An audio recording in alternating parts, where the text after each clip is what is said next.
कमजोरियों खराबियों का इकरार करते हुए ये कहना चाहते हैं, आप लोगों से ये सीखा है कि गोली खाएंगे तो सीने पे खाएंगे, पीठ पे नहीं खाएंगे इंशाअल्लाह। और हमारा जनाजा निकलेगा तो जमीयत उलमा का झंडा होगा उस पर इंशाअल्लाह।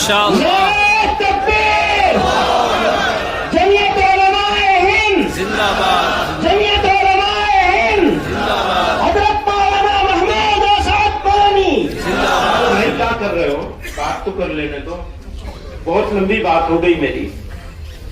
तो भागने की तैयारी कुछ नहीं है, जाना कहीं नहीं है, ना जाएंगे ना आप लोगों में से किसी को जाने देंगे।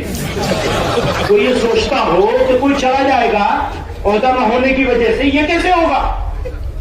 जिनके पास ओहदा है वो अपने तरबियत याफ्ता लोगों को अपनी हयात मुबारक में अपने हाथ से उस जगह पे बिठाएंगे और उसकी सरपरस्ती करेंगे, हाथ पकड़ के आगे चलाएंगे। ये तजवीज है, ये तो हटाने की तजवीज नहीं है। मैं जो बात मैं कहता हूं, ये कह रहा हूं, ये मेरी बात नहीं है, यहां मौजूद सब जिम्मेदारों की बात है, चाहे वो सिर्फ बहैसियत मिंबर के जिम्मेदार हो।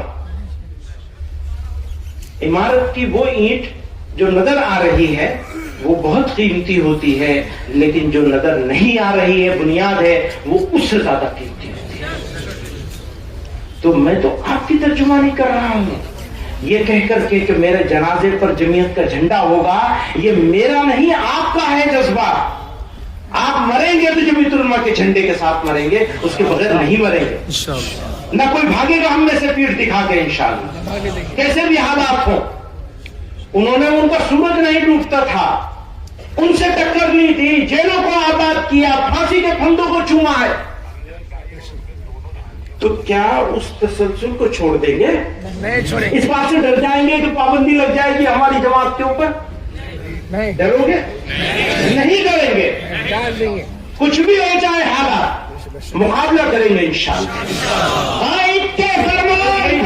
कौन साहब है ये भाई? बात